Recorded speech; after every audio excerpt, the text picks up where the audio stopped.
Hola. En el final del capítulo 13 de la primera parte del Quijote se nos cuenta pues una escena del entierro de Grisóstomo.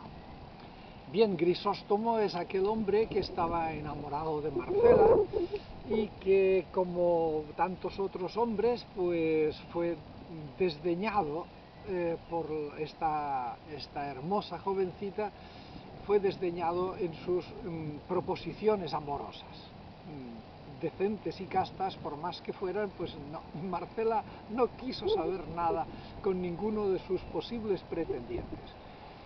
Entonces con Grisóstomo pasan dos cosas muy interesantes que vale la pena mencionarlas. No las hice en su momento porque cuando comenté este capítulo, esta parte de la novela, pues claro, la figura de Marcela es tan absolutamente deslumbrante y el discurso de Marcela es tan absolutamente revolucionario que realmente dejan casi todo lo demás un poco en la penumbra. Pero bien, vamos a hablar hoy un poquito sobre esto, porque vale la pena. El primer asunto interesantísimo es que Grisóstomo se suicida. Ojo, estaba prohibido en los países católicos, en aquellos en donde la Iglesia tenía autoridad, estaba prohibido que en las obras de literatura la gente se suicidara.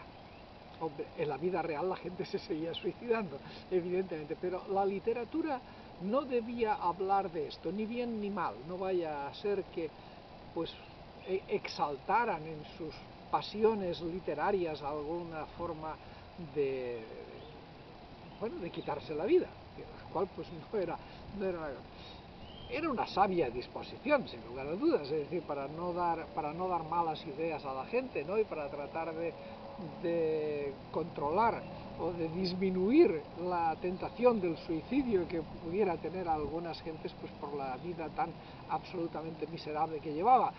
Pero el caso es este, es decir, que la Iglesia había dispuesto que los autores católicos no hicieran mención alguna del suicidio, es decir, que no lo presentaran.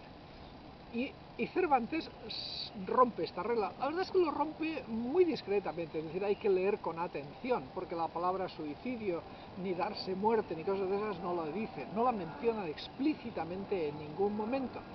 Pero cuando lo lees con atención, efectivamente, uno se da cuenta de que lo que ocurrió fue eso, que Grisóstomo cuando vio que Marcela no quería saber nada de él y que eso era definitivo, pues se quitó la vida. Bien, bueno, no, mal, pero... entonces este es un primer dato, que Cervantes está de alguna manera como ejerciendo su libertad de escritor por encima de cualquier otra prohibición. Y no sería la única vez que lo hace, también lo hace, por ejemplo, en su obra Numancia. La Numancia, en donde pues ahí se suicida un pueblo entero, ¿no? Bien, la otra cosa también que es muy interesante de observar y que es consistente con toda la actitud de Cervantes hacia la Iglesia, es el entierro laico de Grisóstomo. Bueno, evidentemente una persona muerta había que enterrarla, ¿no? Y evidentemente pues había disposiciones de que no se les podía enterrar en un cementerio cristiano, porque era un lugar santo y supuestamente pues un suicida era una persona que había cometido un gravísimo pecado quitándose la vida y que no se le había perdonado ese pecado y que por lo tanto pues eso no tenía más vuelta de hoja, no se le podía enterrar en el cementerio cristiano. Y entonces se le enterraba en otro lado, en algún sitio discreto y sin muchas ceremonias, es la forma más discreta posible, pues casi como si se enterrara un perro.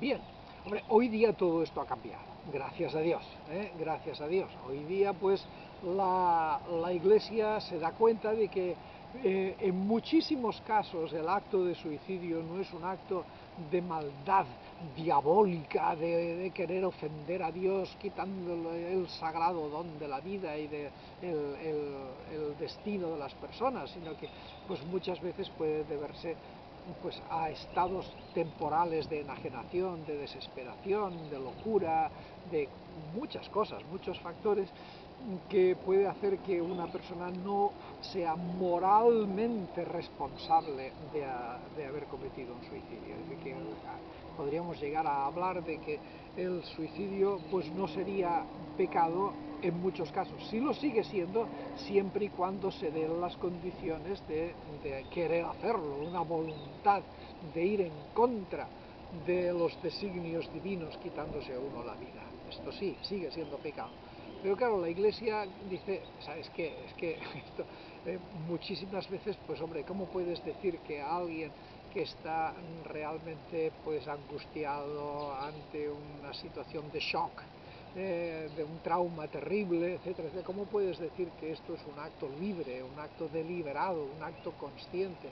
Muchas veces es un acto movido por una pasión incontrolable de miedo, de angustia, de frustración, a veces un estado de depresión muy fuerte. Entonces la Iglesia deja abierta una duda en la actualidad. Esto es en la actualidad, no en los tiempos de Cervantes. En la actualidad la Iglesia deja abierta una duda, de decir, mira, posiblemente pues Dios le haya perdonado, seguramente, entonces pues se permite que a las personas que se hayan quitado la vida se les pueda enterrar cristianamente como cualquiera otro, ¿no? Asumiendo que, bueno, es muy difícil poder decir que eso fue un acto, que fue un pecado mortal. Bien. En los tiempos de Cervantes, como te digo, nada, absolutamente nada. Es decir, el que se suicidaba era un desgraciado infame que se iba a arder eternamente en el infierno y su cuerpo no podía estar al lado de gente que había muerto con los santos sacramentos. Bien, pues entonces resulta que Cervantes organiza un entierro por todo lo alto, es decir, es una cosa que llegan cientos de personas y que aparecen vestidos de unas formas especiales, y que hay discursos y que viene el difunto viene en andas de 6 personas, que lo van a enterrar en un sitio especialmente hermoso y que, vamos, todo es un espectáculo, es un entierro laico, es un entierro como pudiera haber sido el entierro de Lenin, qué sé yo, el entierro de Voltaire, un espectáculo laico, algo que, bueno, pues aceptable en un libro medio cómico, medio chiflado, pero que, como siempre, Cervantes jugando a la confusión, jugando a dar pie a cosas que estaban prohibidas, y tratando de protegerse al mismo tiempo, ¿no? Bueno, pues este es el comentario que te quería hacer sobre esta peculiarísima escena del pobre Grisóstomo que se quitó la vida desdeñado y frustrado por no poder tener el amor de Marcela. Espero que te haya gustado, seguiremos hablando porque es que esto da para seguir hablando toda la vida. Seguiremos hablando. Cuídate y hasta pronto.